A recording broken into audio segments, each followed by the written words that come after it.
हरिमुखे म्हणा पुण्याची गणना कोण करी. प्रस्तुत प्रसंगी सुरू असलेला अखंड हरिनाम सप्ताह पेनबोरी ग्रामस्थ मंडळी अत्यंत उत्साहामध्ये अत्यंत उत्तम अशा प्रकारची हरिपाठ नावाची कृती श्री संत ज्ञानोबारांच्या 27 अभंगाचा छोटासा असा एक सूत्रबद्ध असलेला ग्रंथ, त्यातला हा दुसऱ्या क्रमांकाचा अभंग आहे. ज्ञानोबारांचे 5 ग्रंथ आहेत. पहिली ज्ञानेश्वरी, नंतर अमृतानुभव, नंतर चांगदेव 65, नंतर गाथा आणि शेवटी हरिपाठ. श्री संत ज्ञानोबारांच्या ग्रंथरूपी कल्पवृक्षाचं शेवटचं अत्यंत मिठास फळ म्हणजे हरिपाठ आहे. विठाला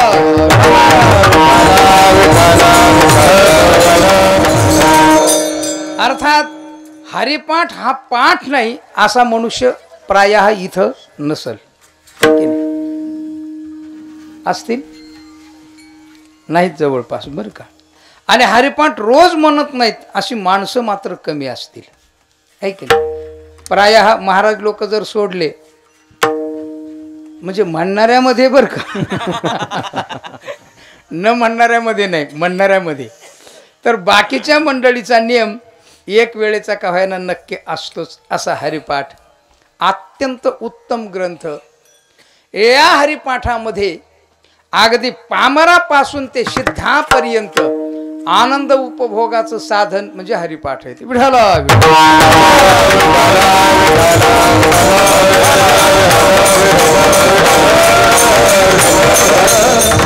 या ग्रंथाला हरिपाठ संज्ञा का दिली. हरिपाठ पहिला शब्द प्रयोग आहे हरी. हरी शब्दाचे 2 अर्थ आहेत. बरेच अर्थ आहेत, त्यापैकी एक देवाच्या संबंधाने असलेले 2 अर्थ आहेत. ऐकता ना तुम्ही सगळेजण. असंच कीर्तन आवडतं ना तुम्हाला का विनोद आवडतात मंडळीला. विनोद नाही मग अभंग सोडून द्यायला दुसरं काही नाही. अभंग सोडणं आणि अभंग सोडणं असे 2 अर्थ आहेत. अभंग कळावा अशी माझी अपेक्षा आहे. थोडंफार चिंतन ऐका म्हणजे मग जरा हरिपाठ काय असतो ते आपल्या लक्षात येईल बरं का. आपण रोज म्हणतो हरिपाठ अशी संज्ञा दिलेली याला. पहिला अर्थ हरी, रुहरती असा धातू यामध्ये. हरण करणे अशा अर्थाचा शब्द येतो. रुहरती हरण करणे. कशाचं हरण करतो तर तो पापाचं हरण करतो. रुहरती पापान हरती इति हरिही पहिला अर्थ आहे बरं का. पाप निवृत्ती करता जगतामध्ये जर सर्वात श्रेष्ठ साधन असेल ना तर ते केवळ आणि केवळ हरिनामच आहे फक्त. विठाला ज्ञानोबारांनी हे सगळं जाणलं. कली न घडे साधन अशा प्रकारची अवस्था आहे. म्हणूनच तर पहिलं पाप निवृत्तीचं साधन आहे ना हरी हा मंत्र आहे. आणि तो सामान्य माणसांनी जपलेला आहे असं काही नाही. ज्ञानोबा सांगतात हरी हरी हरी मंत्र हा शिवाचा म्हणती जे वाचा तया मोक्ष. हरी हरी हरी मंत्र हा शिवाचा. हो, शिवाचा याचे दोन अर्थ करायचे अरुण पाटील. कसा? एक शिवाचा म्हणजे भगवान शंकराचा आणि दुसरा शिवाचा म्हणजे कल्याणाचा. कोणीही उच्चारण करा त्याचं कल्याण होतं असा जो मंत्र आहे ना तो म्हणजे हरी. अत्यंत बारीक अक्षरामध्ये अत्यंत कमी अक्षरामध्ये निर्माण झालेला हा मंत्र म्हणजे हरी आहे. विठ्ठल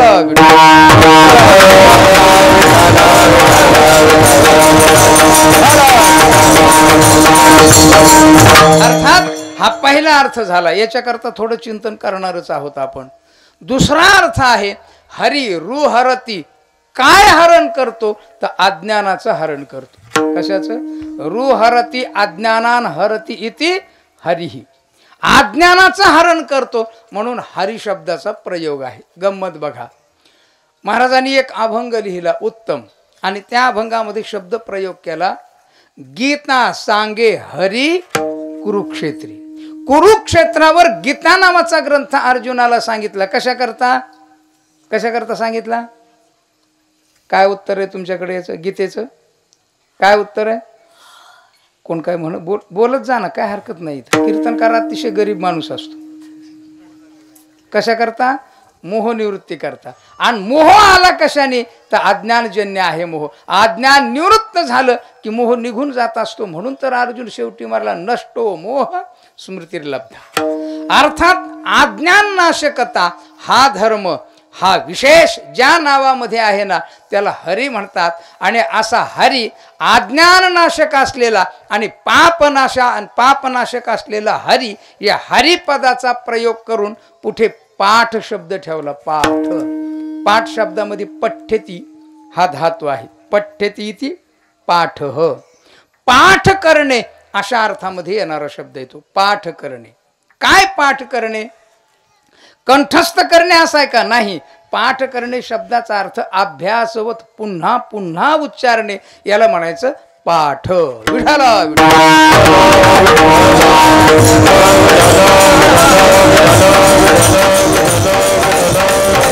पाठ करणे पुन्हा पुन्हा म्हणणे, पुन्हा पुन्हा उच्चारणे.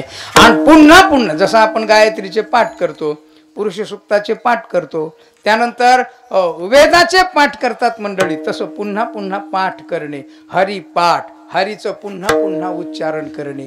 म्हणून हरी ज्याच्यात शिकवला ना असा जो ग्रंथ तो हरिपाठ आहे. विठाला विठाला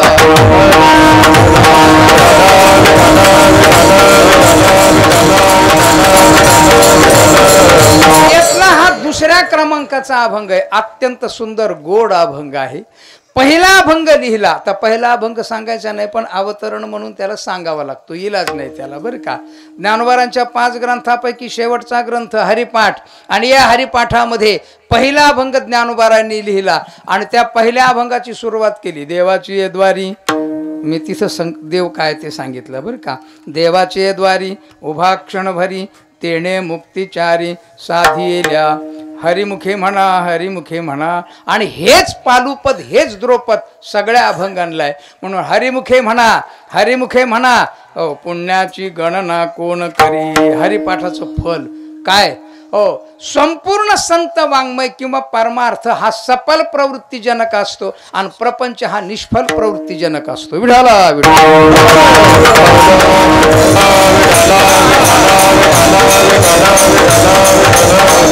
काय आहे? तेणे मुक्तिचारी साधिल्या. त्यांनी चारी मुक्ती कोणच्या?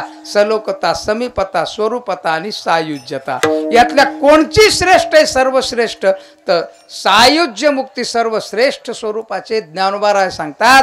या ब्रह्मत्वाशीची पार्था सायुज्य ऐशी व्यवस्था. या नाव चौथा पुरुषार्थ म्हणजे. हा चौथा पुरुषार्थ म्हणजे सायुज्य, एक रूप होणं देवाशी. अशा प्रकारच्या 4 मुक्ती प्राप्त होतात असं हरिपाठाचं फल आहे. अजून काय फल आहे? पुण्याची गणना कोण करी. अजून काय फल आहे?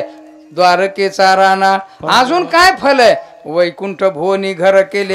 अजून हे सगळे फलाचे चिंतन करा बरं का सगळं हरिपाठामध्ये हे फल आहे आणि एवढं मोठं फल ज्याच्यामध्ये आहे ते आपण करत नाहीत खऱ्या अर्थाने फार मोठा गुण आहे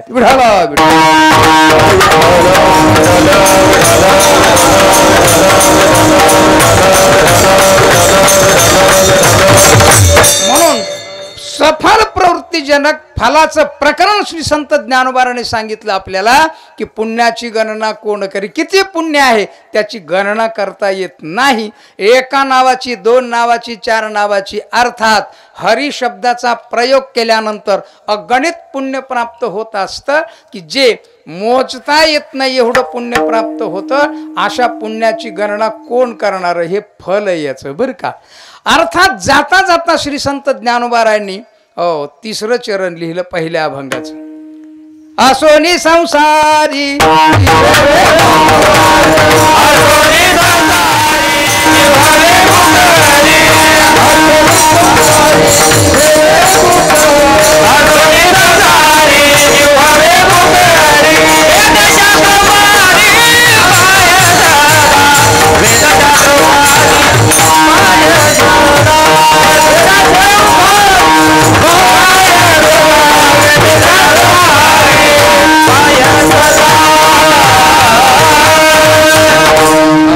संसारी जिभे वेगू करी उत्तरार्ध नीट ऐका बर का वेद शास्त्र उभारी बाया सदा असं ऐकलं लोकांनी ऐकल्यानंतर ज्ञानोबारांच्या लक्षात आलं की आपण वेदशास्त्र उभारी बाह्या सदा यांना सांगितलं लोकांनी ऐकलं असून संसारात हरिनाम घ्या जिभेला वेग करा लोकांच्या अंतःकरणामध्ये शंका निर्माण झाली काय शंका निर्माण झाली शंका अशी निर्माण झाली की वेदानी शास्त्रांनी आपल्याला सगळ्यांना काय सांगितलं करायला म्हणजे वेदानी शास्त्रांनी संमती दिली हात तुम्हाला अनुमोदन दिलं तुम्हाला पाठिंबा दिला बरं का पण हा पाठिंबा आतला आहे का बाहेरचा आहे काय असतो कधी कधी सरकार उभा करताना आहे की नाही आतला पाठिंबा का बाहेरचा पाठिंबा आतला पाठिंबा शब्दाचा अर्थ त्याच्यात सहभागी होऊन जे केलं जातं त्याला काय म्हणायचं आतला पाठिंबा आणि बाहेरून हा तुम्ही करा आम्ही आहेत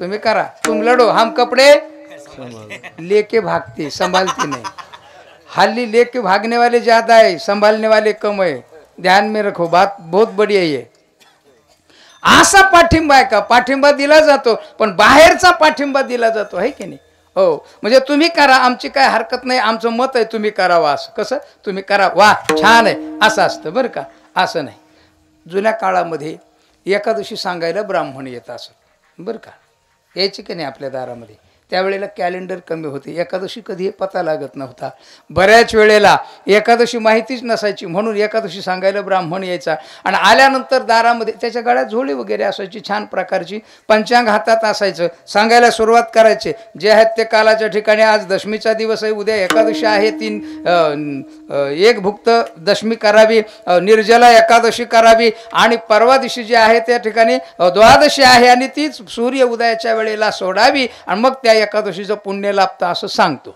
आहे की नाही काय केलं ब्राह्मणाने आपल्याला सांगितलं दुसरा दिवस एकादशीचा उगवला पण एक शेतकरी मनुष्य बिचारा त्याला वाटलं कधी सांगितली एकादशी आज आहे का उद्या आहे का काल होती नेमकं काय त्याला शंका आली आणि तो गेला ब्राह्मणाच्या दारामध्ये घरी बरं का आता ब्राह्मण महाराज सकाळी 10चा टाइम बेस्टपैकी सुंदर असं ताट वाढलेलं होतं ज्वारीच्या 1-2 भाकरी होत्या एकीकडून दूध होतं छानपैकी असं जेवायला बसले होते कोण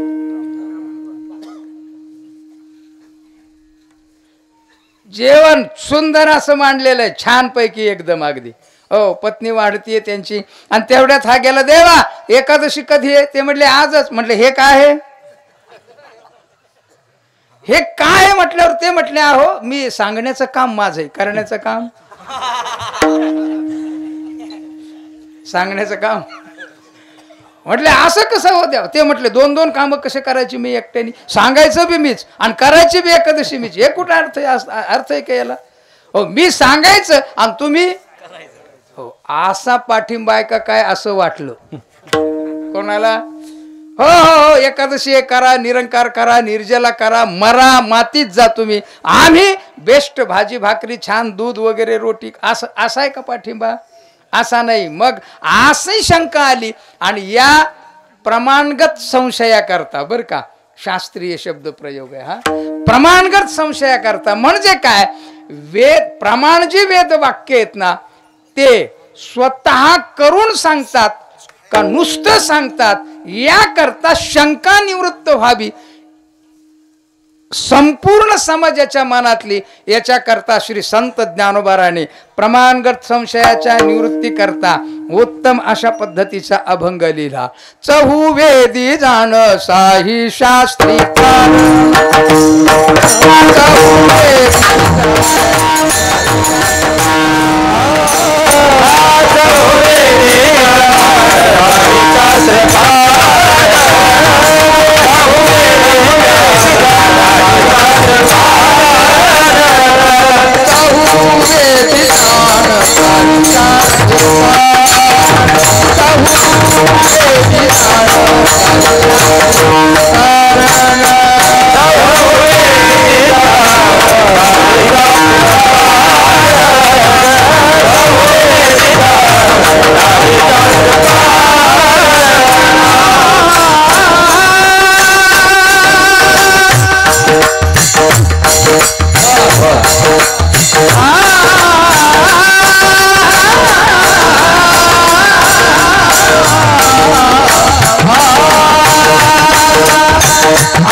करता एकदा टाळ्या. विठाला विठाला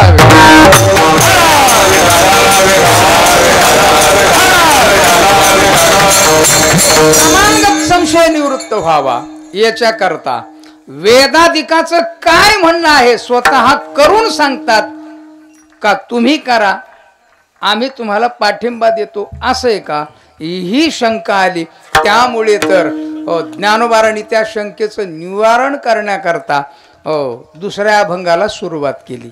आणि सुरुवात करताना जी शंका आली त्या निवृत्ती करता वेदाधिकांचं शास्त्राधिकांचं आणि पुराणाधिकांचं कसं हरिगाणं आहे ते आपल्याला सांगितले. विठाला विठाला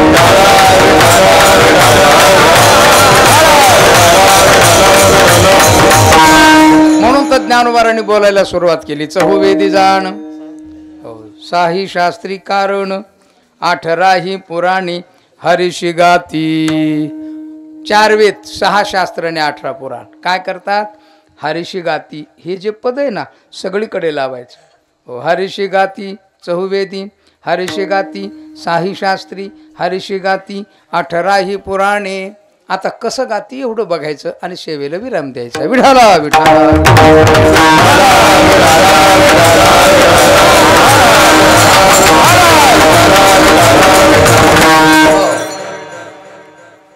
ज्ञानोबा सांगतात 4 वेद 6 शास्त्र आणि 18 पुराण हरीला गातात. एक वाक्य ढोबळ वाक्य ध्यानात ठेवा. प्राधान्याने वेद निराकार निर्गुण हरीला गातात.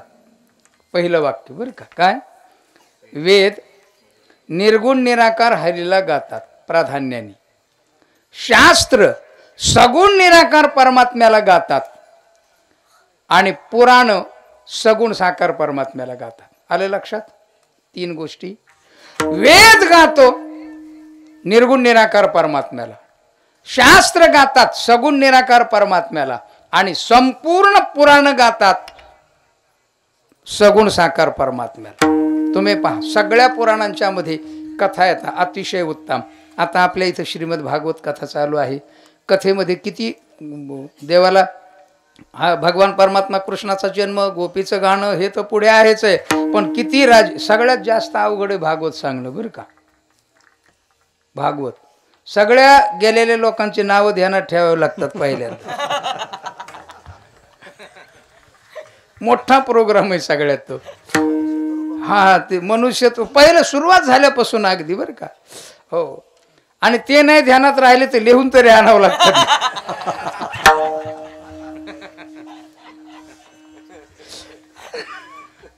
ऐके नाही, भलतं मोठं अवघड काम आहे. आता या भागवतामध्ये कुठून अगदी पार्वती शंकर सगळ्या कथा आल्या, सगुण देवाच्या कथा, सगुण साकार देवाच्या कथा.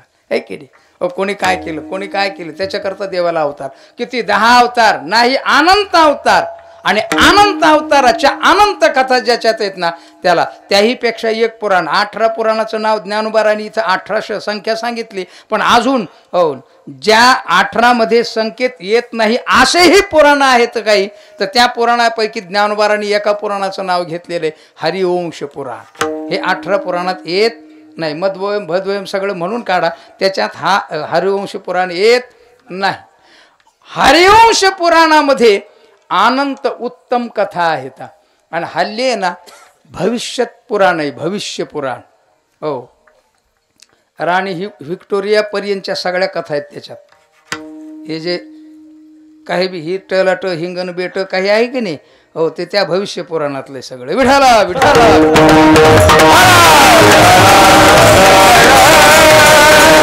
त्याच्यात काहीही लिहिलेलं आहे. हो, काहीही लिहिलेलं आहे बरं का. ते वाचून सांगायला लागले ना तुम्ही, लोकांना वाटेल हे आम्ही फार नवीन ऐकतोय, कुठल्या गप्पा येतात काही कळत नाही. असं एक पुराण आहे बरं का, त्याचं नाव भविष्य पुराण. अरे असे पुराण आहेत. अर्थात 18 पुराण, आणि या 18 पुराणामध्ये अनंत कथा आहेत सगुण साकार परमात्म्याच्या. एक एक सौंदर्याने कोण वेड झालं, नावाने कोण वेड झालं देवाच्या, ज्ञानाने कोण वेड झालं, अशा सगळ्या कथा ज्याच्यात आहेत ना त्याला म्हणायचं पुराण. आणि या पुराणांच्या कथा 18 पुराणामध्ये सगुण साकार परमात्म्याच्या कथा गायलेल्या आहेत. अशा अनंत कथा 18 पुराणात सगुण साकार देव गायला, शास्त्रांनी कारण रूपाने अभिन्न निमित्त उपादान कारण असलेला सगुण निराकार ईश्वर गायला, आणि वेदाने निर्गुण निराकार देव प्राधान्याने बरं का, प्राधान्याने. कशाने? प्राधान्याने. कारण मूळ संकल्पना, मूळ संविधान वेद आहे. आपलं कल्याण व्हावं अशी पहिली अपेक्षा कोणी केली तर ती वेदाने केली. कोणी केली? आपलं कल्याण व्हावं अशी अपेक्षा कोणी केली? वेदाने. आणि दुसऱ्यांदा कोणी केली? शास्त्रांनी. आणि तिसऱ्यांदा कोणी केली तर पुराणांनी. चौथ्यांदा कोणी केली तर हे सगळं समजून सांगण्याकरता संतांनी, म्हणजे राजाधिराज योगीराज गजानन महाराजांच्या सारखे संत. विठाला विठाला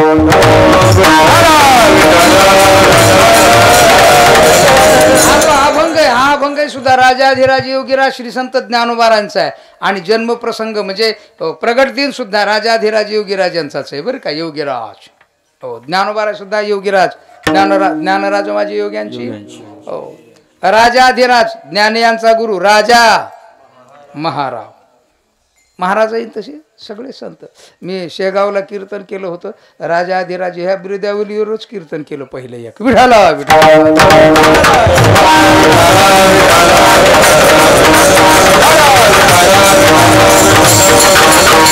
अर्थात 4 वेदांनी गायला हरी. कसा गायला?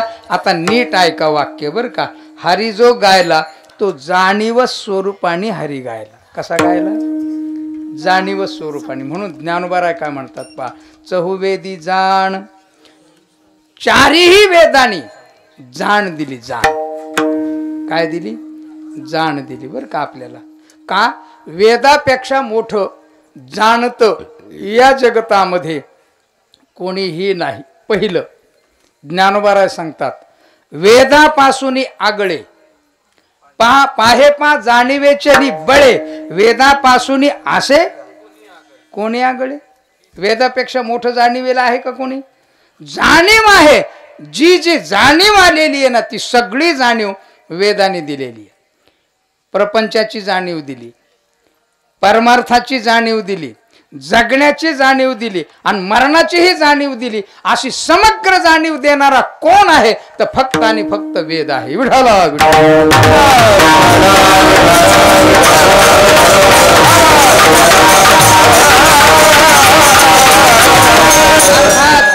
जाणीव देणारा, जाणीव स्वरूपाने परमात्मा हरी गायला. तो कोणी गायला? तर वेदाने. चहुवेदी जाण, चार वेदानी जाणीव स्वरूपाने हरी गायला. म्हणून महाराज सांगतात, हरीशी गाती. कसा?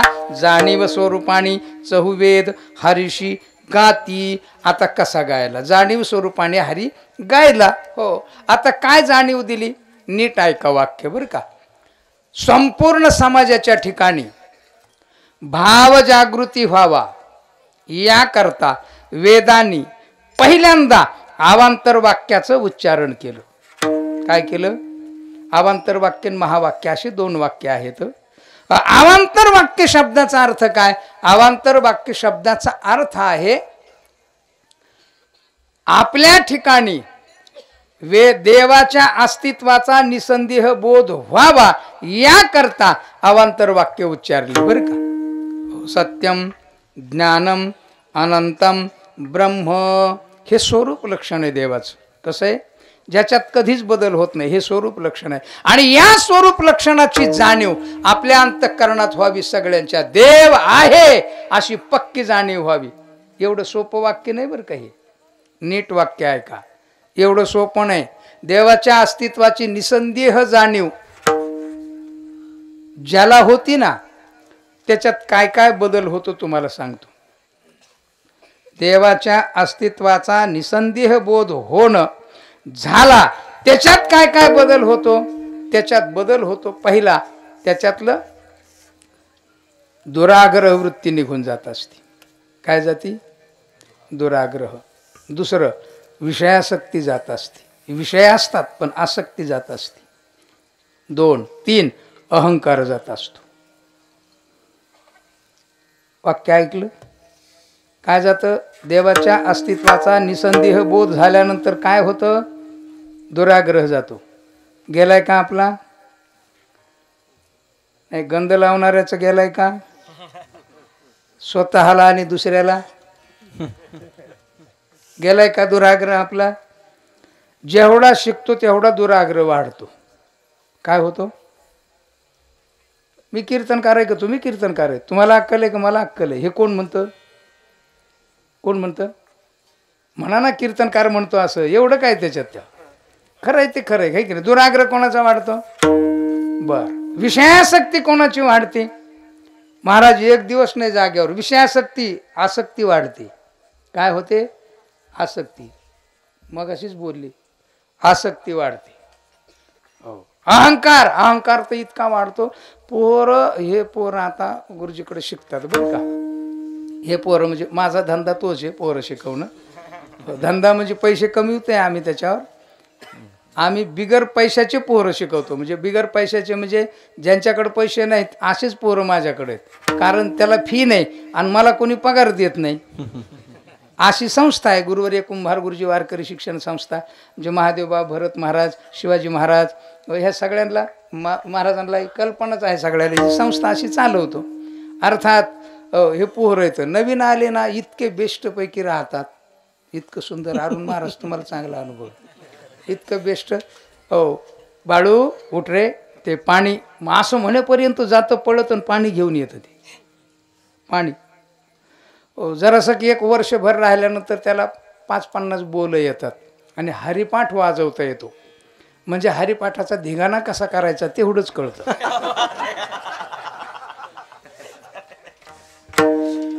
आणि मग त्याला जर सांगितलं ना पाणी, मला सांगितलं पाणी, मला मी कोण आहे?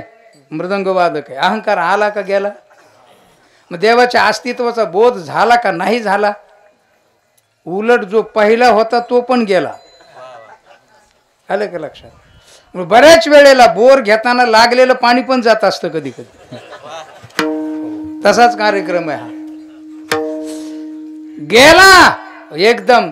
आणि त्याच्यानंतर 2 वर्षांनी जर कीर्तनात वाजवायला लागला ना, आणि समजा कीर्तनकार म्हटले ना, जरा पखवाजाच्या माईकचा आवाज कमी कर रे, तो म्हणतो हा घाल तुझी माय. खरंय का खोटं आहे गुरुजी? मग अहंकार वाढला का कमी झाला? जाऊ द्या, मृदंग वादकाचं वेगळं आहे, समजा कलेचा उपासक आहे तो. त्याच्यानंतर गायकाचं सोडू द्या, इथे लय मोठे मोठे गायक आहेत. काही गायक आहेत ना, गातात 1 तासाच्या कार्यक्रमामध्ये गातात 20 मिनिटं, लेक्चर देतात 1 तास. असे गायक झालेत खूप. गायकाचं सोड, कंबर बांधलीन काय म्हणतात महाराज म्हटलं ना, इतका अहंकार. महाराज इथं बसा ना. समजा आता सगळे लोक मोदी साहेबाला मानतात. मोदी साहेब म्हटले आजपासून 2 आणि 2 5. तुम्ही किती जण मानताल? मानताल का? नाही, नियमात बसत नाही ते. हे नियमात बसत नाही. काय नियम आहे? ज्याला देवाच्या अस्तित्वाचा बोध होतो ना, त्याच्या ठिकाणी या गोष्टी राहत नसतात. म्हणूनच तर संपूर्ण संतांचं, आणि जे अर्वाचीन संत सुद्धा बघितले ना, तर आपल्या लक्षात येईल की त्यांच्या ठिकाणी अहंकार नसतो. बरं ठीक आहे, दुराग्रह नाही, दुराग्रह. भगवान दत्तात्रयाची भेट पाहिजे होती. म्हटले आम्ही भगवान दत्तात्रय इथं भिक्षेला येतात, कोणचे कसं ओळखायचं? कथा आहे बरं काही. कसं ओळखायचं आम्ही? काय नाही म्हटले, ज्याच्याकडे दुराग्रह नाही ना त्याला दत्तात्रय म्हणून पाय पडा तुम्ही, नक्की दत्तात्रय येते. म्हणजे हे कशावरून धरायचं? काय नाही, तुमच्याकडे एक पानाचा ढगळा ठेवा, झाडाची फांदी ठेवा, आणि त्याला विचारा, जो येईल ना तुमच्याकडे भिक्षेला त्याला विचारा. मी थोडक्यात कथा सांगतोय तुम्हाला. विचारा काय हो ही फांदी कशाची आहे? ते म्हणतील पिंपळाची आहे, कारण पिंपळाची होती ना ती फांदी, जी होती ती पिंपळाची आहे. तुम्ही म्हणायचं नाही लिंबाची आहे. आणि तो जर म्हटलं हो नाही लिंबाची नाही पिंपळाचीच आहे, हा दत्तात्रय नाही म्हणून सोडायचं, निघून जायचं. म्हटले आला भिक्षाला, आल्याला बरोबर त्याला विचारलं का रे हा ढगळा कशाचा आहे? पानं. म्हटलं हा पिंपळाचं आहे. अरे पिंपळाचं नाही, हे लिंबाचं झाड आहे. लिंबाचं आहे म्हटलं. बरोबर तो म्हटलं मूर्ख आहेस का, अक्कल आहे का? भिक्षा देऊ नको, पण पिंपळाला लिंब म्हणू नकोस. म्हटलं ठीक आहे, काय हरकत नाही, घ्या भिक्षा, निघा. दत्तात्रय महाराज आले, आणि आल्यानंतर विचारलं हा ढगळा कशाचा आहे पानाचा? हो म्हटले पिंपळाचा. नाही म्हटले लिंबाचा आहे. हो म्हटले ठीक आहे लिंबाचा. म्हटलं ठीक आहे बोरीचा. हो म्हटले बोरीचा. म्हणील त्याचा. याचा अर्थ काय झाला? दुराग्रह राहिला. दुराग्रह जात असतो. इथं घरामध्ये दुराग्रह आहे. सासू म्हणती मला विचारल्याशिवाय काय केलं? मला हा दुराग्रह आहे. सासू काय म्हणती? हो एकाच्या घरी ताक मागायला शेजारची बाई आली. ताक मागायला आल्यानंतर आली घरी, सून होती घरामध्ये, आणि सुनेला तिनं मागितलं ताक दे ग. ती म्हटली आज ताक केलंच नाही मावशी. ठीक आहे. आणि ती निघाल्यानंतर तिकडून सासू येत होती. सासू घरी नव्हती, तिकडून येत होती. का ग म्हणे कुणीकडे? म्हणे तुझ्याच घरी गेले होते. कशाला? काही नाही म्हणे ते ताक पाहिजे होतं. मग म्हटली तुमची सून म्हटली आज केलंच नाही. चल म्हटली, चल. हो आणलं नाही तिनं घरी. चहा वगैरे केला, चहा पाजला, बेस्टपैकी गप्पा केल्या, तंबाखू खात होत्या दोघी जणी, छानपैकी मळली. हो तिला दिले, इना खाल्ली. म्हटले आता लय वेळ झाला, दे ना ताक. म्हणजे ताकच केलं नाही. मग हे तर सुनानं सांगितलं होतं ना, आहे की नाही? हा दुराग्रह आहे. आणि असा दुराग्रह अनंत लोकांच्या ठिकाणी दिसतो. त्याचं कारण देवाच्या अस्तित्वाचा बोध होत नाही. देवाच्या अस्तित्वाचा बोध व्हावा याकरता तर वेदांनी पहिलं वाक्य उच्चारलं, सत्यम ज्ञानम अनंतम ब्रह्म. ब्रह्म सत्स्वरूप आहे, चित स्वरूप आहे, आनंद स्वरूप आहे. संतांनी सुद्धा सगळ्या अंतःकरणामध्ये भाव जागृती व्हावी. काय? भाव जागृती व्हावी याकरता तर संतांनी सुद्धा जाणून बुजून सत्यज्ञानानंत गगनाचे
सत्य ज्ञानानंत पावडे मंडळी सगळीच भारी आहेत बरं का, सगळ्याचे आवाज. ते परभणी जिल्ह्यात आवाजाचीच देणे आवाज.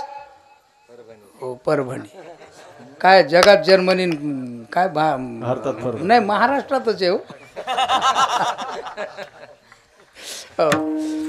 सत्य ज्ञानानंत गगनाचे कशा करता बरं का? एक कारण नीट ध्यानात ठेवा.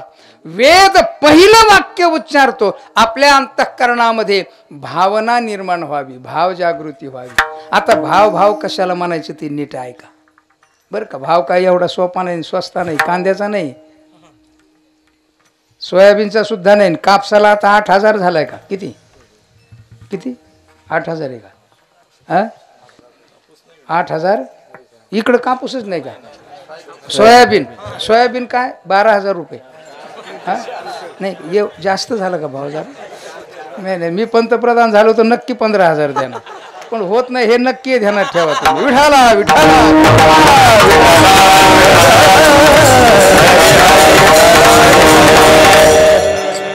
कीर्तनात कीर्तनकार भाव खातो, गाताना गायक भाव खातो, तो भाव पण नाही बरं का. मग भाव काय? घरामध्ये बायको पुढे नवरा भाव खातो, तो भाव पण नाहीये. भाव शब्दाचा अर्थ सांगतो नीट ऐका. भाव म्हणजे काय बरं का सुनील महाराज? आम्ही व्याख्या केलेली आहे त्याची. असत्वापादक आवरण निवृत्तीपूर्वक, आभानापादक आवरण निवृत्तीपूर्वक देवाच्या अस्तित्वाचा निसंदेह बोध होणं म्हणजे भाव. विठाला विठाला. असत्वापादक आवरण शब्दाचा अर्थ काय? असत्व आपादक. पाठ नाही हा पण तरी सुद्धा सांगतो. म्हणजे नाही, सत्व म्हणजे अस्तित्व आणि आपादक म्हणजे संपादक. देव नाही अशा प्रकारची मनोवृत्ती. काय? अशा प्रकारची मनोवृत्ती. आता आपल्या जीवनात काय आहे माहिती आहे का? देवच आहे, दुसरं काही नाही. ही नक्की गोष्ट आहे की नाही? काय मंडळी वर बघा, बोला जरसं. काय? देवच आहे, बाकी काहीही आहे का नाही? देव आहे हीच जाणीव आपल्यात व्हावी या करता तर अवांतर वाक्य वेदाने निर्माण केलं. हो आपल्याला देव नाही असं वाटतं आणि जे दिसतं ना ते आहे असं वाटतं, म्हणून जे आहे त्याच्यावर प्रेम करतो आपण आणि जे दिसतं त्याच्यावर प्रेम करतो आणि जे आहे ना त्याच्यावर प्रेम करत नाही. नीट वाक्य ऐका. जे दिसतं पण अस्तित्व नाही त्याचं, त्याच्यावर प्रेम करतो. जे आहे पण दिसत नाही त्याच्यावर प्रेम करत नाहीत, म्हणून आपल्या ठिकाणी असत्वापादक आवरण आहे. त्यामुळं तर देव आहे अशा प्रकारची भावना नाही. काय? अशा प्रकारची भावना आपल्यात नाही. प्रेम कोणावर करतो आपण? संसारावर करतो. कोणावर करतो आपण? देहावर करतो. कोणावर करतो आपण? विषयावर करतो. आपण कोणावर करतो? पैशावर करतो बरं का. ज्याचं अस्तित्वच नाही मुळात खऱ्या अर्थाने. आहे का त्याचं अस्तित्व? पण त्याचं अस्तित्व वाटतं की नाही? एक हिंदी वाक्य आहे पहा, सुंदर कवितेतलं वाक्य आहे ते, नीट ऐका. जो है उसे प्यार है नहीं, जो है उसे प्यार है नहीं, जिसे प्यार है वो है नहीं. काय? जे आहे ना त्याच्यावर प्रेम नाही आणि ज्याच्यावर प्रेम आहे ते अजिबात नाहीये, पण तरी सुद्धा त्याच्यावर प्रेम करून नरड फुटून मरतो आपण. विठाला विठाला.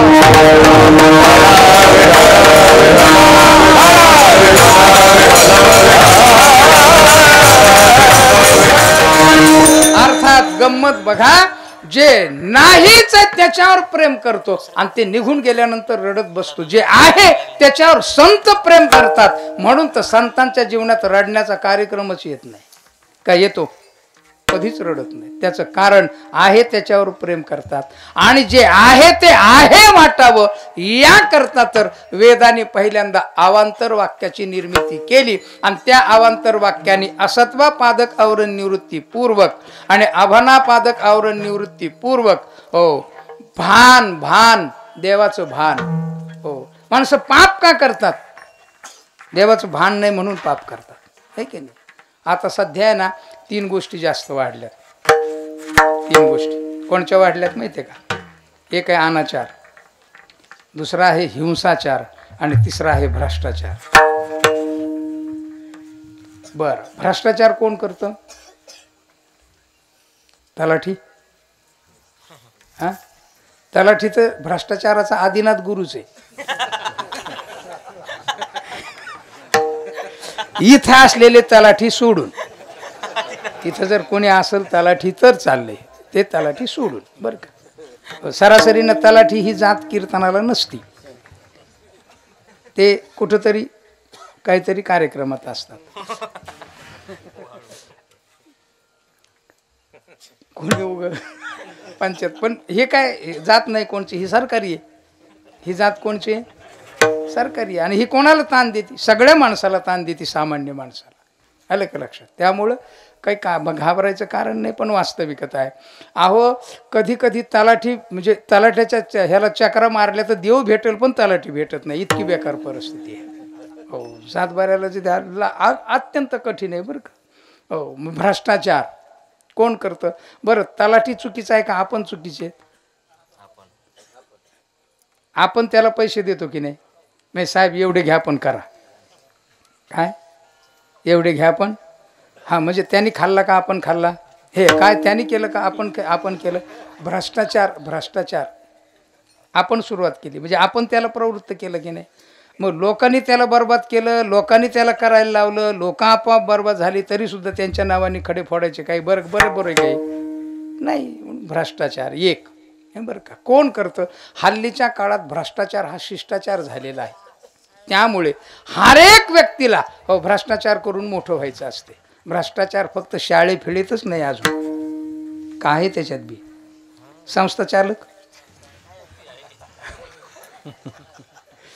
इथं कोणी असेल संस्था चालक तर ते सोडून विठाला विठाला विठाला बरं का गुरुजी, ते इथं असले ते सोडून, इथं असलं ते सोडून, असं म्हणून लोक सुद्धा म्हणतात कीर्तन इथं आहे ते सोडून. असा सुद्धा प्रकार होत चालला.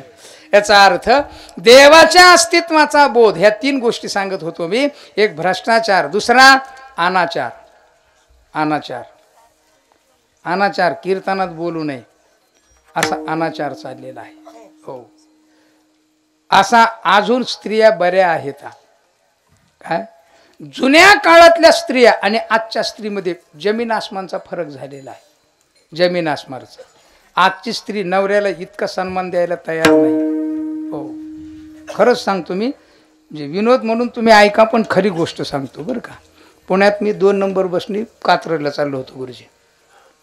2 नंबर बसनी कात्रजला जायचं, मला अलीकडे उतरायचं होतं. पण कात्रजला तिथं एक पोरगी उभा होती आणि ती पोरगी तिच्या हातात साहित्य होतं, हे ते मोबाईल. फोन आला मैत्रिणीचा तिला, आणि तिला फोन, मी शेजारीच उभा होतो 2-3 फुटावरच, माझ्या मागे माणसं होते. तिला फोन आल्याबरोबर तिनं आवाज ओपन केला आणि बोलायला लागली, काय ग कशी काय, तू कुठे आहेस? तिनं विचारलं तू कुठे आहेस? म्हटलं मी शिवाजीनगर स्टॉपला आहे. म्हटले कुत्र विचार केला. सुनील महाराज खरंय बरं का. कुत्र म्हटल्यावर मी म्हटलं ताई कुत्र घेऊन हिंडत असता का तुम्ही? नाही म्हणजे ड्युटीला गेले. काय म्हटली?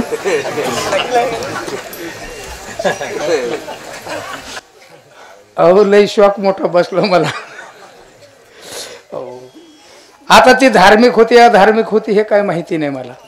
स्त्रियांनी जागा सोडली. काय झाली? सोडली. आणि जेवढी ज्या देशातली स्त्री मजबूत तो देश मजबूत, हे पक्क ध्यानात ठेवा. विठाला विठाला.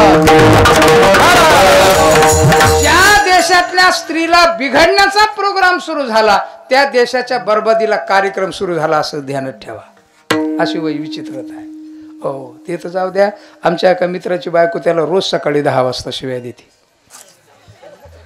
तुम्ही म्हणताल असा कसा काय मित्र? असे मित्र असतात, त्याला काय मित्र असतो. हो, मी जातो त्याच्याकडे सकाळी सकाळी, कधी 10 वाजता गेले तर ते शिव्याचं प्रकरण ऐकायला भेटतं. कधी 4-2 आमच्याकडे येतात. असं कसं काय हे बो होतं असं. आता राग आलेल्या माणसाचं काय असतं, शिव्या देताना मी ऐकल्यानंतर मी त्याला म्हटलं, अरे तुझी बायको शिव्या देते, तू बेस्ट पेपर वाचतो, तुला राग वगैरे येत नाही का? म्हटलं नाही येत.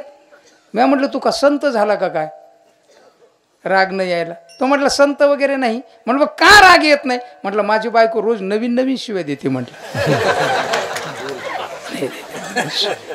मी म्हटलं हे कसं शक्य आहे? हे असं कसं शक्य आहे? नाही म्हणजे रोज नवीन देते. मला म्हटलं वया तू लग्नाला 20 वर्ष झाले, आतापर्यंत पुरल्या कशा नवीन? एक दिवशी तो मी गेलो आणि तो खवळलेला होता एकदम. राहत नाही म्हटलं, निघालो आता घरातून एकदम. तेवढ्यात मी गेलो, अरे म्हटलं झालं काय? काय झालं? हे काय म्हटलं, आज जुन्या शिव्या दिल्या तिनं.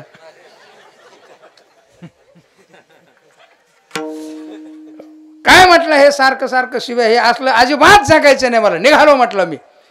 म्हटलं ठीक आहे पण जाणार कुठं? हे म्हटलं जा. त्याच्यापेक्षा नसतं लग्न केलं आणि ब्रह्मचारी राहिलो असं तर फार चांगलं झालं असतं. म्हटलं आता वाटोळ झाल्यावर काय नाही. म्हटलं आता म्हटलं तेवढ्यात पोर आलो. पोराला म्हटलं बळ बाळा इकडे इकडे इकडे आलो. पोर काय पप्पा? काय नाही म्हटलं, बघ मला काही ब्रह्मचारी राहता आलं नाही, निदान तू तरी ब्रह्मचारी राहा. पोरग इतकं हुशार होतं. ते म्हटलं बाबा अजिबात काळजी करू नका, मी तर राहीनच ब्रह्मचारी, पण माझ्या पोरांना सुद्धा ब्रह्मचारी ठेवी.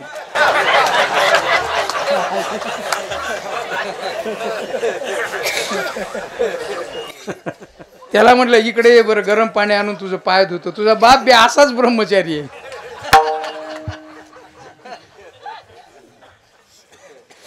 त्याच्यापेक्षा मी पुढचा स्त्री हो अनाचारा करता मी सांगत होतो बरं का. गंमत आहे ही एक. जरा चिंतनाचा विषय अत्यंत महत्वाचा बरं का. तसं एवढं भापित राहून डोळे झाकत राहू नका. हो सुशिक्षित करा, शिकवा, अत्यंत मजबूत. हो धार्मिक बनवा. कसं बनवा? धार्मिकतेचं डोक्यावर वजन नको नुसतं. धार्मिक बनवा. माणूस धार्मिक झाला पाहिजे. देवाच्या अस्तित्वाचा बोध होणं नितांत गरजेचं आहे. वेद काय वेड आहे का आपल्याला हे सांगायला? वेदानी सत्यम ज्ञान मनंतम ब्रह्म सांगितलं. याचा अर्थ काय होतो तर आपल्या अंतःकरणातल्या या वृत्ती निवृत्त झाल्या पाहिजे. तर होतात. काय होतात? का वेदाचं तत्वज्ञान जर पक्क पचलं ना तर नक्की होत असतं. विठाला विठाला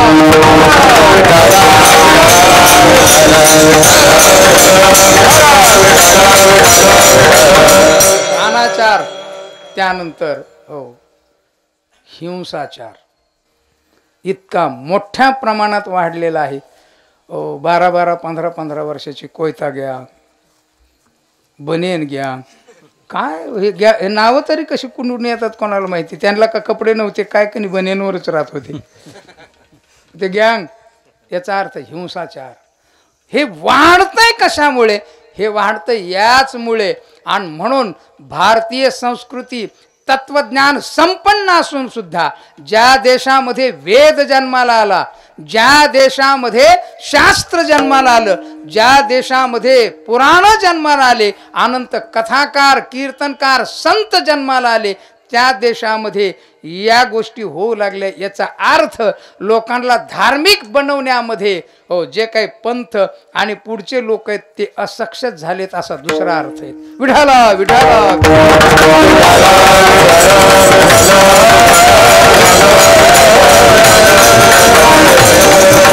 तात्पर्य आहे का काय? हो आभानापादक आवरण आणि असत्वापादक. आणि ज्याच्या ठिकाणी हा भाव निर्माण होतो ना, नीट वाक्य आहे का जोडून बरं का.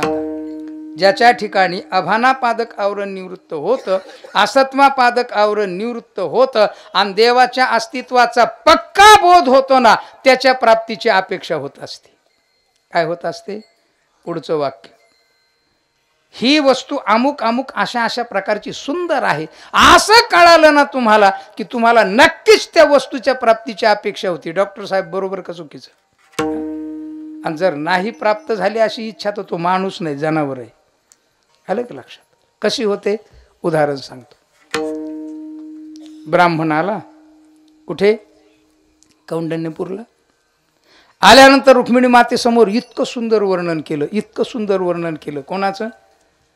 भगवान कृष्ण परमात्म्याचं.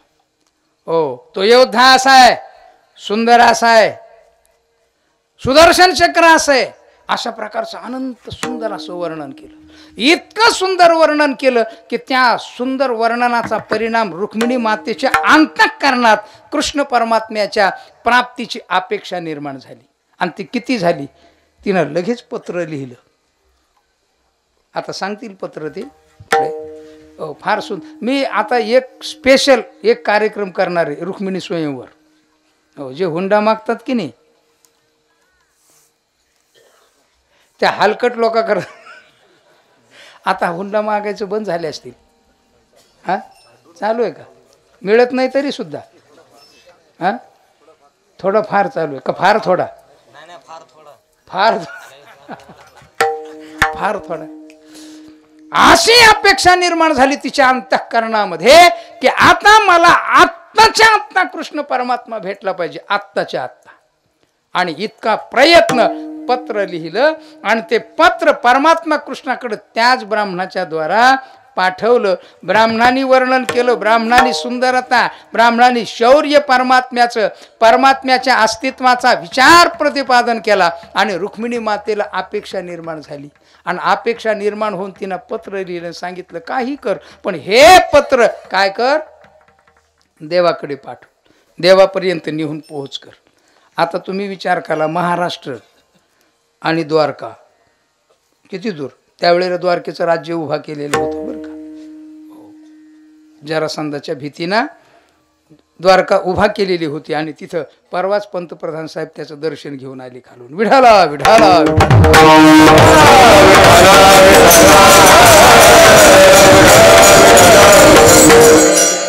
आणि परमात्म्याने हातात पत्र घेतलं आणि ती आर्तता परमात्म्याच्या आतमध्ये घुसली.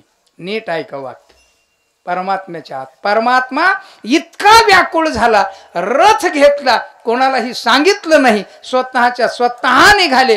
आणि तिनं सांगितल्याप्रमाणे बरं का, तिनं सांगितल्याप्रमाणे आई साहेबाच्या दर्शनाला, जगदंबेच्या दर्शनाला आलेल्या रुक्मिणी मातेला रथात घेतलं आणि परमात्मा रुक्मिणी हरण केलं.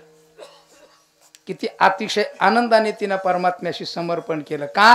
देवाच्या सौंदर्याचं, देवाच्या शौर्याचं, देवाच्या अस्तित्वाचं वर्णन ब्राह्मणाने केलं. प्राप्तीची अपेक्षा निर्माण झाली. तुम्हाला सांगतो, ज्या वेळेला शब्द ज्ञानाच्या द्वारा एखाद्या वस्तूचं परोक्ष ज्ञान होतं ना, हो त्याच वेळेला हो त्या वस्तूच्या प्राप्तीची अपेक्षा निर्माण होत असते. काय होत असते? अपेक्षा. शब्दाचं सामर्थ्य आहे तसं. अपेक्षा निर्माण होते आणि अपेक्षा निर्माण झाली ना की मग मात्र प्रयत्न करत असतो. जगद्गुरु तो खूप बरा सांगतात. हो, वेदांनी शास्त्रांनी सांगितलं, मला अपेक्षा निर्माण झाली काय मी उद्धार पावे,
शब्द ज्ञानाचा परिणाम.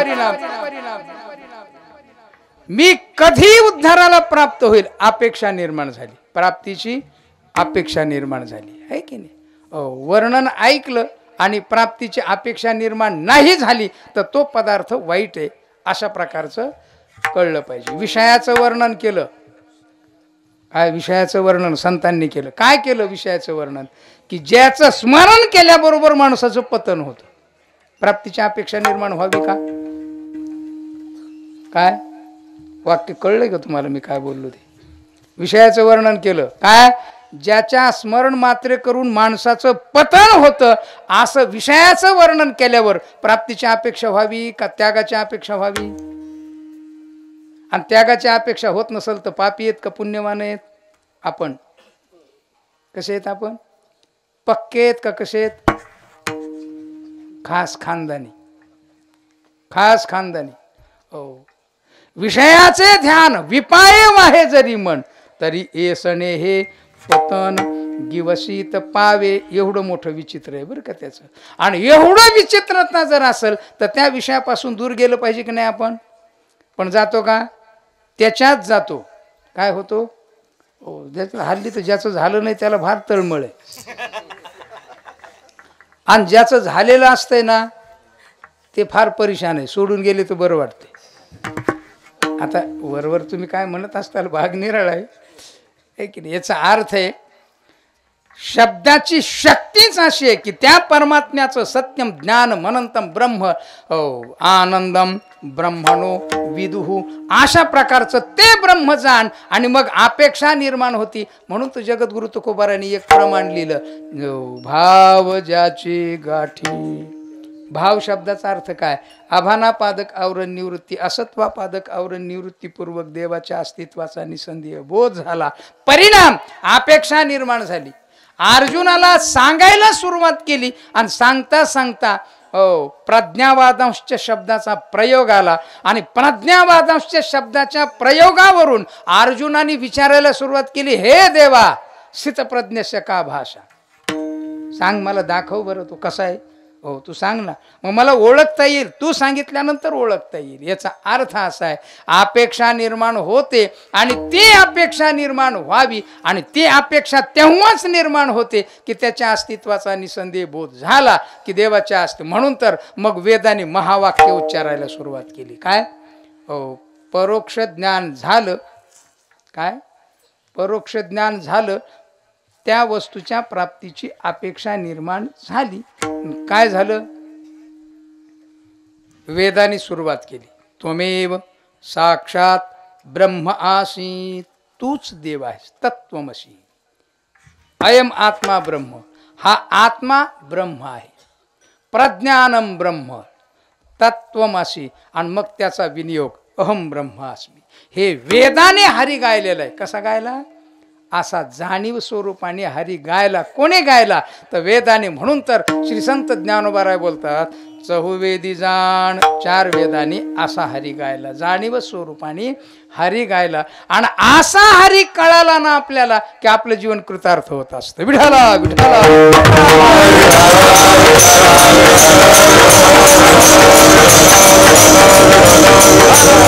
नियम आहे असा, वस्तूचं परोक्ष ज्ञान झालं की अपेक्षा निर्माण होती, प्रयत्न करतो. म्हणून तर महाराज सांगतात, मी प्रयत्न केले. किती प्रयत्न केले? याच्यासाठी केला होता 8.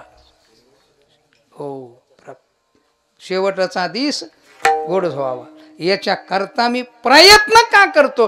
ज्ञान झालं, प्रयत्न केला आणि पावले का? हो पावलो ना. आता निश्चिंतीने प्राप्तीची अपेक्षा, आता ब्रह्मस्वरूपाला प्राप्त झाले. अशा प्रकारचं वेदाने हरी गायला. म्हणजे नुसताच बाहेरचा पाठिंबा नाही तर आतून पाठिंबा. स्वतः हरी गायला वेदाने. कसा? जाणीव स्वरूपाने परोक्ष ज्ञान आणि अपरोक्ष ज्ञान वाचक हरी गायला. म्हणून तर ज्ञानोबा म्हणतात, चहुवेदी जाण साही शास्त्री कारण. 6 शास्त्रांनी कारण रूपाने हरी गायला.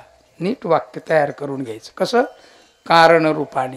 हो, शास्त्राचा स्वभाव आहे महाराज. हर एक वस्तूचं कारण काय विचारलं जातं. कारण सगळ्या माणसांचा स्वभाव सुद्धा आहे. हे घडलं ठीक आहे, पण ह्याला कारण काय? भांडणं झाले ठीक आहे, पण कारण काय? हो म्हटलं पैशामुळं. पैशामुळं काय केलं होतं? याने त्याचे पैसे घेतले का? त्याने याचे पैसे घेतले होते का? याने बुडवले का? त्याने बुडवले? म्हटलं काहीच नाही झालं, फक्त पैसे पैसे म्हणले म्हणूनच भांडणं झाले. याचा अर्थ काय होतो? काहीतरी कारण मीमांसा नितांत आहे. आणि कारण कोण आहे संपूर्ण जगताचं? तर ते सगळ्यात सरते शेवटी चेतनापाशी जातं, म्हणजे परमात्म्यापाशी जातं. आणि तो कोणता परमात्मा आहे? तर तो सगुण निराकार आहे, म्हणजे माया विशिष्ट चैतन्य. कसा आहे तो? महाराज सांगतात, जेणे हे विश्व निर्मित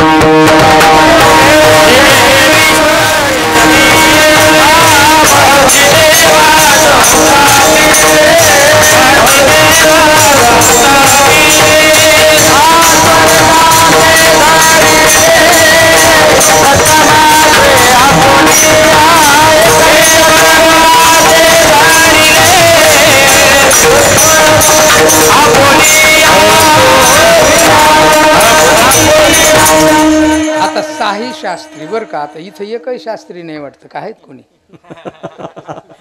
सहा शास्त्री, आपले आत्माराम शास्त्री नाही बर का. सहा शास्त्र शब्दाचा अर्थ आहे सांख्य, योग, न्याय, वैशेषिक, पूर्वमीमांसा आणि उत्तर मीमांसा. त्यापैकी उत्तर मीमांसा म्हणजे गीता, ब्रह्मसूत्र आदी. सांख्यशास्त्र कपिल महर्षींना श्रीमद भागवतामध्ये आपल्या आईला जो उपदेश केला ते शास्त्र म्हणजे सांख्यशास्त्र. प्रायः भागवतकार ते सांगण्याच्या भानगडीत पडत. ते प्रकरण आलं की नाही आहे त्या ठिकाणी आणखीन अशा प्रकारे कपिल महर्षींना आपल्या आईला बोध केलेला आहे, चला पुढे असं. कारण ते भलतच जटिल आहे तसं बरं का. मी भागवत कथा केलेली आहे, एकच केली. पण ते पहिल्याच श्लोकावर 2-3 दिवस चाललं. लोक माझ्याकडे आले, म्हटले महाराज ते कथा कधी सांगणार आहेत तुम्ही?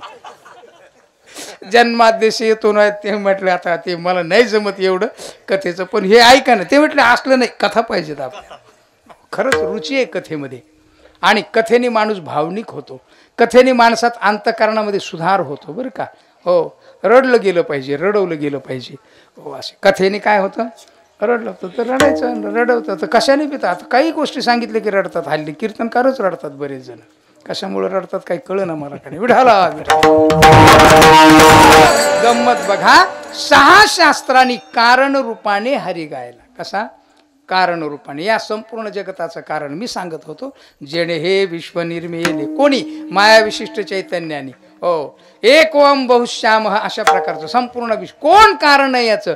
तर उपादान कारण आहे माया आणि निमित्त कारण आहे चैतन्य. असा अभिन्न निमित्त उपादान कारण रूप असलेला देव या संपूर्ण जगताचा कारण आहे हे सांगण्यामध्ये शास्त्र प्रवृत्त आहे. म्हणून असा कारण रूपाने जर गायला असेल तर तो हरी शास्त्राने गायला. म्हणून साही शास्त्री कारण 18 पुराणे हरीशी गाती. जर ह्यांना काही गरज आहे का? काही गरज आहे का? वेदाने गायलंच पाहिजे, जरुरीच आहे का?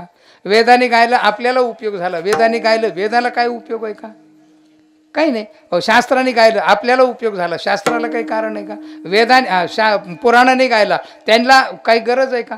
आपल्याला गरज आहे, आपल्याकरता उपयोग झाला. मग त्यांना कारण नसताना जर गातात तर तू का गात नाही? म्हणून महाराज म्हणतात, मन हरिमुखे म्हणा, हरिमुखे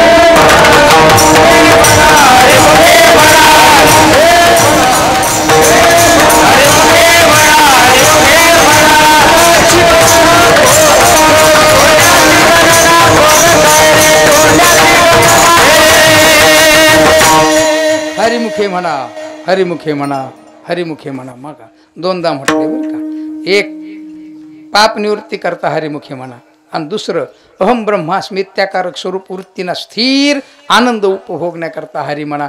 हरिमुखे म्हणा, हरिमुखे म्हणा. असं जे पुण्य आहे ना त्याची गणना कोणीच करू शकत नाही, कोणीच करू शकत नाही. एकदा तुम्हाला ती कथा सांगतो. श्रावण बाळाचे आई वडील दशरथाच्या हाताने मृत्युमुखी पडले. कथा सगळ्यांना माहिती आहे. मृत्युमुखी पडले म्हणजे आवाज आला बुडबुड. दशरथाने बाण सोडला श्रावण बाळाचा, छातीत बाण लागला, विभळला.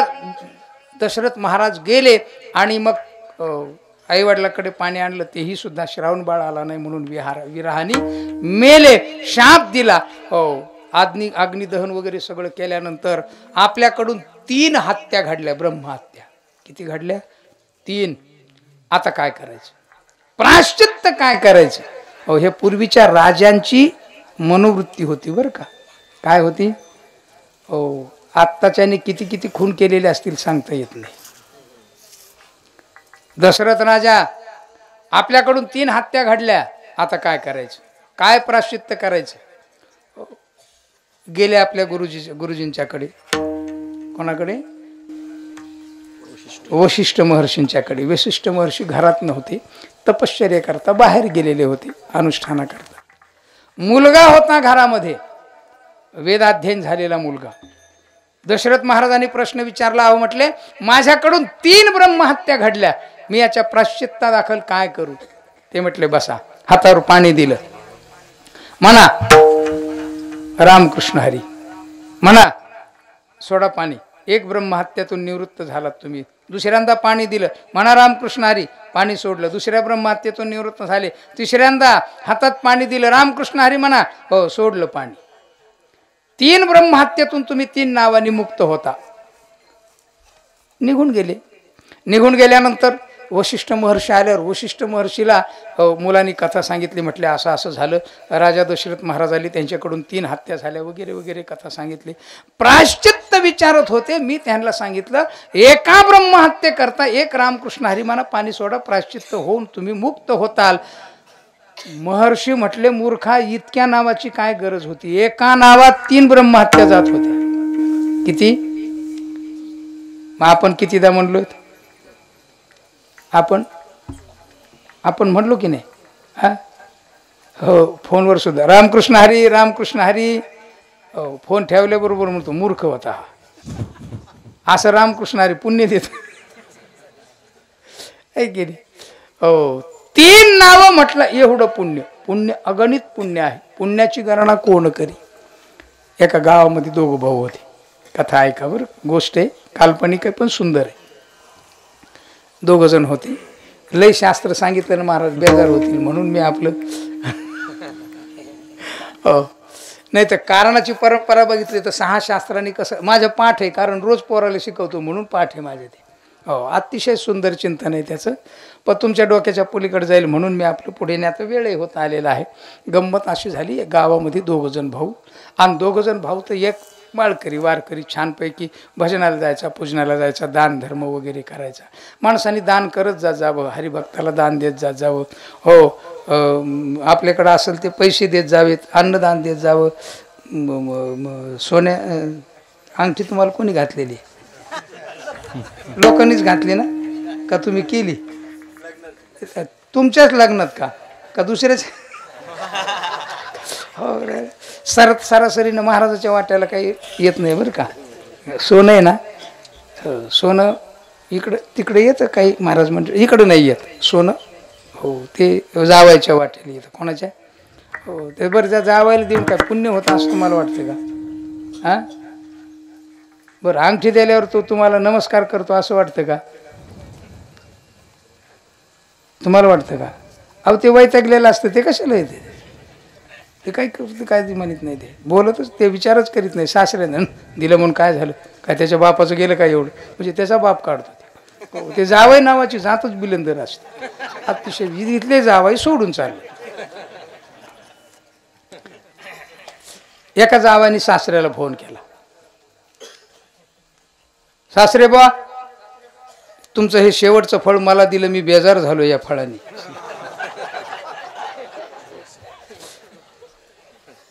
सासरे बा म्हटले, अहो जावई बा, तुम्हाला एकच फळ दिलं, अख्खं झाड माझ्याकडे, मी किती परेशान असेल.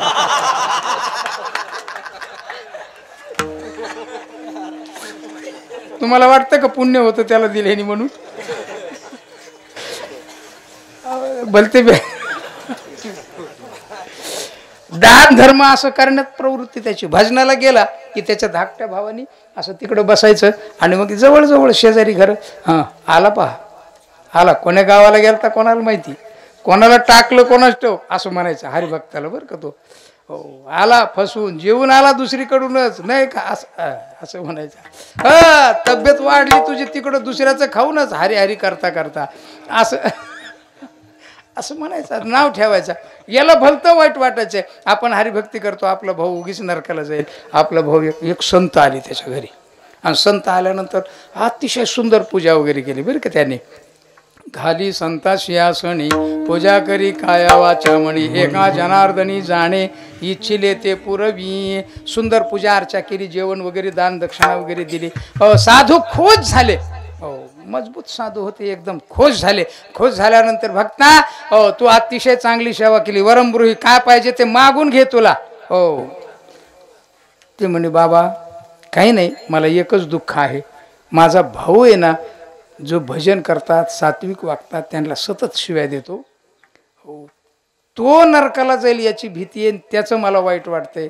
मग काय करू? अहो त्याच्या जीवनात काहीतरी पुण्य होऊ द्या, म्हणजे त्याला उद्धार झाला पाहिजे त्याचा, अशी माझी अपेक्षा. काय हरकत नाही म्हटले, चल त्याच्याकडं.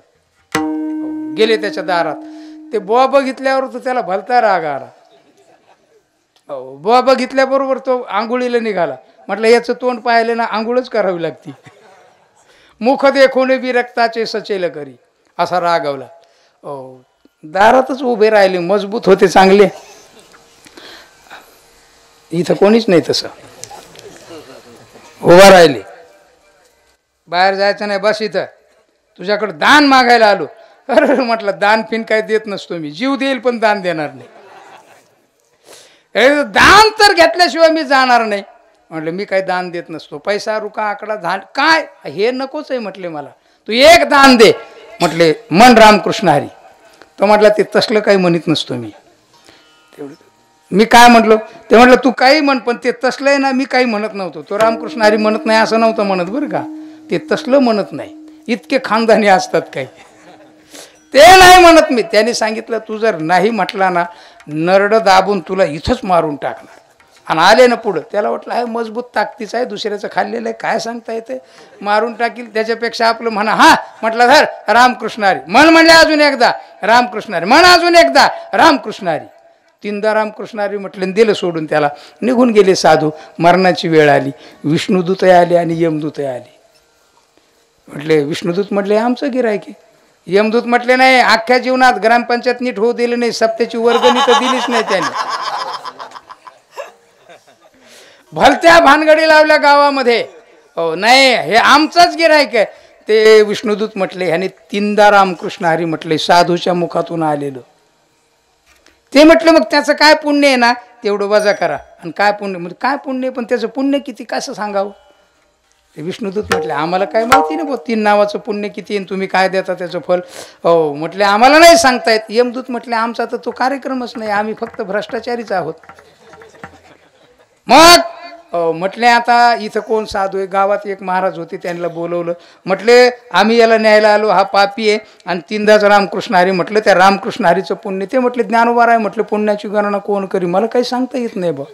मग तुला सांगता येत नाही, मग तू म्हणतो की. म्हटलं मी सांगितलं म्हणून म्हणतो मी. मग म्हटले आता कोणाला. ते विष्णुदूत म्हटले आता इथं तर काही नाही जमत, आपण काय करू ब्रह्मदेवाकडे जाऊ. चला म्हटलं ब्रह्मदेवाकडे. तो म्हटलं मी तसं येणार नाही, पालखी करा. हे काय नाही काय नाही, तो राहू दे, पोरं आहेत लेकराचे ऐकायला बसलेत, हीच त्यांचे उपकार आहेत आपल्यावर. विठाला विठाला म्हटले तसा येणार नाही मी. मग म्हटले एक काम करा, वैष्णुदूत आहेत ना पुढे आणि पाठीमागे यमदूत, पालखी करा. पालखीत मी बसणार आणि मला घेऊन चला. आता म्हटले 3 नावाचं पुण्य कळत नाही तर नेल्याशिवाय काही गत्यंतर नाही. घेतलं त्याला, निघाले. ब्रह्मदेवाकडे गेल्यावर त्यांना वाटलं कोण पुढारी आला का नाही, बिगर भ्रष्टाचारी एवढा. हो त्याचं स्वागत करण्याकरता ब्रह्मदेव बाहेर आले. हो ब्रह्मदेवाला ती पालखी उतरली आणि विचारलं, म्हटलं 3 नावाचं रामकृष्ण हरीचं पुण्य काय. म्हटले मला नाही सांगतायत. हो मग काय करायचं. हो तो म्हटला मी आता तुम्हाला सांगता येत नाही ना, एक काम करा ब्रह्मदेव तुम्ही चला. कोणाकडे जायचं त्याच्या, भगवान शंकराकडं. भगवान शंकराला विचारलं. भगवान शंकर म्हटले बा मी रोज करतो पण त्याच्या पुण्याचं काही मला मानदाज. ते म्हटले आता तुम्ही ब्रह्मदेव पुढे चालायचं, मी पालखीत बसणार, मला घेऊन चला. भगवान विष्णूकडे गेले आणि भगवान विष्णूच्या तिथं गेल्याबरोबर पालखी ठेवल्याबरोबर हा पालखीतून उतरला आणि देवाच्या पुढे जाऊन बसला. भगवान परमात्मा विष्णूने विचारला, म्हटले काय धोरण आहे. हो ते विष्णुदूत बोलायला लागले. बोलायला सुरुवात केल्याबरोबर तो म्हटला हा शांत राहा, गपची बसा. गप बसा म्हटल्यावर ते म्हटले अरे आता सांगू दे. नाही म्हटलं गप बसा, मी सांगतो. 3 रामकृष्ण हरीचं पुण्य किती आहे. विष्णुदूत आणि यमदूत पालखी करतात इतकं आहे. अजून किती आहे. ब्रह्मदेव पुढे चालतात, महादेव पुढे चालतात इतकं आहे. अजून किती आहे. भगवान विष्णूच्या पुढे आणून मला उभं करतात आणि ज्याचं मुख बघितल्याबरोबर कोटी ब्रह्महत्या जातात ना, तो माझ्या पुढे उभा आहे. इतकं रामकृष्ण हरीचं पुण्य किती आहे. मग आता रामकृष्ण हरी म्हणायला पाहिजे की नाही. हरिमुखे म्हणा हरी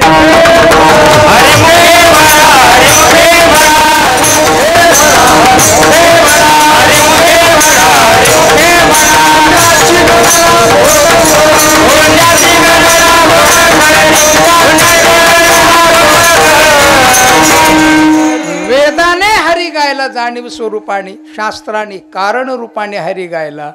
हो, सांख्यशास्त्र आहे ना, सांख्यशास्त्राचा विषय सांगतो तुम्हाला एका मिनिटात आणि शेवेला विराम देऊ.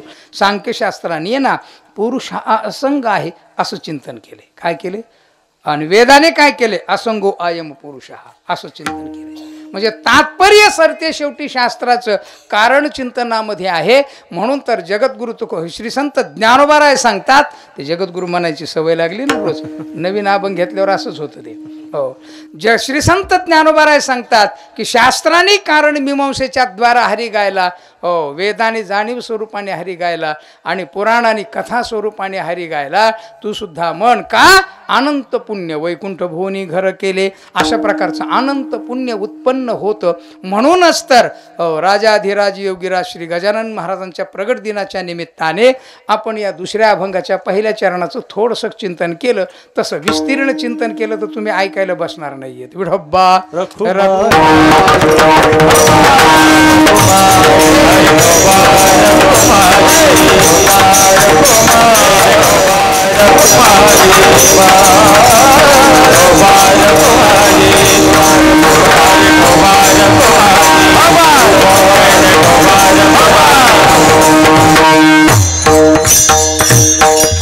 वेद अनंत बोलिला, शास्त्र अत्यंत सूक्ष्म बोलले, पुराणाने कथा केल्या. पण मंथन करून तू हरी घे. म्हणतो नि नवनीता, नाही तर तू वाया जाशील, व्यर्थ जाशील.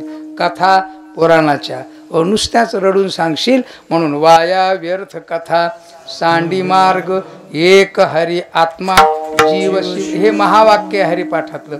एक हरी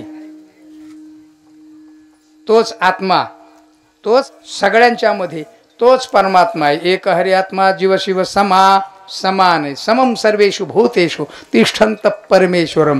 हो, एक हरी आत्मा जीव शिव समा वाया तू दुर्गमा. अत्यंत कठीण गोष्टीत मन घालू नको. मग काय कर. हरिमुखे म्हणा, हरिमुखे म्हणा. ज्ञान देवा पाठ हरी हा वैकुंठ. ज्ञान देवा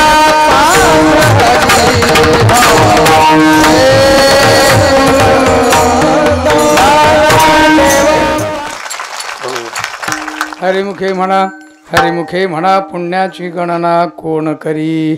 हरी म्हणावं आणि धार्मिक होऊन आपल्या जीवनामध्ये आळंदी, पंढरपूर, शेगाव अशी तीर्थयात्रा करावी. बरं का. काय करावी. तीर्थयात्रा. का. वेदाने सांगतानी, शास्त्राने पुराणाने सांगतानी कथा सांगितल्या आणि ते कथे जिथं घडल्या त्या कथेच्या स्थळावर गेलं तर अनंत पुण्य उत्पन्न होतं माणसाला. बरं का. म्हणून द्वारकेमध्ये जाऊन जर आता पाणबुडीनं आत जाऊन आपल्याच्याने शक्य नाही समजा. हो, तसेच आपण आत जाऊन वर जाऊ. पण तिथं जाऊन दर्शन घ्यावं. त्यानंतर बद्रीनाथ, केदारनाथ वगैरे वगैरे. बरं का. अशा प्रकारचं हरिभक्त पारायण आमचे भरत महाराज उत्तम तीर्थयात्रा करतात. आणि जोपर्यंत पाय हात व्यवस्थित आहेत ना, माणसं गंमतच आहे बरं का. पाय हात जोर बरे आहेत तोवरच संसार करतात. आता नंतर काढून देतात आपोआप ते सगळे लोक. तो भाग नाही. हातपाय व्यवस्थित आहेत तोपर्यंत परमार्थ करावा. माणसाच्या जीवनात होणारी चूक तारुण्यात प्रपंच केला जातो आणि म्हातारपणात ऐकायला येत नाही. घरातल्या लोकांनी हाकलून दिलेलं असतंय. हो, जा मंदिरात, जा मंदिरात. त्यावेळेला पर नाही. मग जव हे सकळ सिद्धाई हात चाला वया पाय तव तू आपुले सोहित पाय. तीर्थयात्रे जाय चुकू नको. म्हणून आपल्या शेजारचे तीर्थाला जावं, आपल्या जिल्ह्यातल्या तीर्थाला जावं, आपल्या राज्यातल्या तीर्थाला जावं, आपल्या देशातल्या तीर्थाला जावं. आता बाहेर देशात तीर्थ आहे पण आपलं नाही येते. काय येते हे ना, मग काय ना, आहे की नाही, ते जातात की नाही मंडळी. हो, तिथं सुद्धा मक्केश्वर आहे. गंमत अशी आहे, मक्केश्वर आणि विश्वेश्वर हे दोन देव. एक कुंतीचा देव आहे तो विश्वेश्वर, आणि एक गांधारीचा देव आहे त्याचं नाव मक्केश्वर, बरं का. हो, मक्केश्वराचे हे भक्त कोण? गांधारी, आणि ज्याचं नाव शकुनी आहे, खानदानी आप शकुनी, त्याचा भक्त आहे. कोणाचा? मक्केश्वराचा. तिकडे जातात. पण भारतातल्या तीर्थयात्रा सगळ्या कराव्यात. बद्रीनाथ, केदारनाथ, आपलं भगवान, 4 धाम आहेत. 4 धाम करत. वरचे 4 धाम तुम्हाला काय सांगावं, मला यंदा जायचंच आहे पुढच्या वरच्या 4 धामाला, बरं का. हो, हातपाय तर बरं आहे, नाहीतर मग घसरून पडून कुठंतरी त्याच्यापेक्षा गेलेलं बरं. म्हणून यंदाच मी भरत महाराजाबरोबर जाणार आहे. आपल्याला कोणाला यायचं असलं तर तीर्थयात्रेला या. हो, पैशात सूट अजिबात नाही. काय हो, अशी तीर्थयात्रा करावी, देवाचं नामचिंतन करावं. आपल्या जन्मामध्ये मुक्तता प्राप्त होत असते. पायाने चालताना देवाचं नाव सर्वात मोठी गोष्ट. यज्ञ पावला पावली, अशा प्रकारची स्थिती आहे. म्हणून सर्वांनी हरिमुखे म्हणा, हरिमुखे म्हणा. पुण्याची गणना कोण करी, झालेली सेवा श्री संत राजाधिराज योगीराज गजानन बाबांच्या चरणी समर्पित करू आणि या ठिकाणी सेवेला विराम देऊ. 10-20 मिनटं वेळ जास्त वाढलेला आहे, त्याकरता क्षमा मागतो आणि सेवेला विराम देतो. सर्वांनी श्री संत ज्ञानोबाराचं चिंतन करायचं. 1 मिनिट ऐका. चतुर्दश अक्षरी निवृत्ती ज्ञानदेव सोपान मुक्ताबाई. चतुर्दश अक्षरी मंत्र जर रोज जपला तर भूत भविष्य वर्तमानाचं ज्ञान होतं. एवढी ताकद या मंत्रामध्ये आहे. ज्ञानोबाराचं नामचिंतन करा, आपल्या जीवनातल्या उणीवा निवृत्त होतील आणि आपण पूजनीय हो. याकरता सर्वांनी हात वर करायचे आणि ज्ञानोबारांचं नामचिंतन करायचं. ज्ञानेश्वर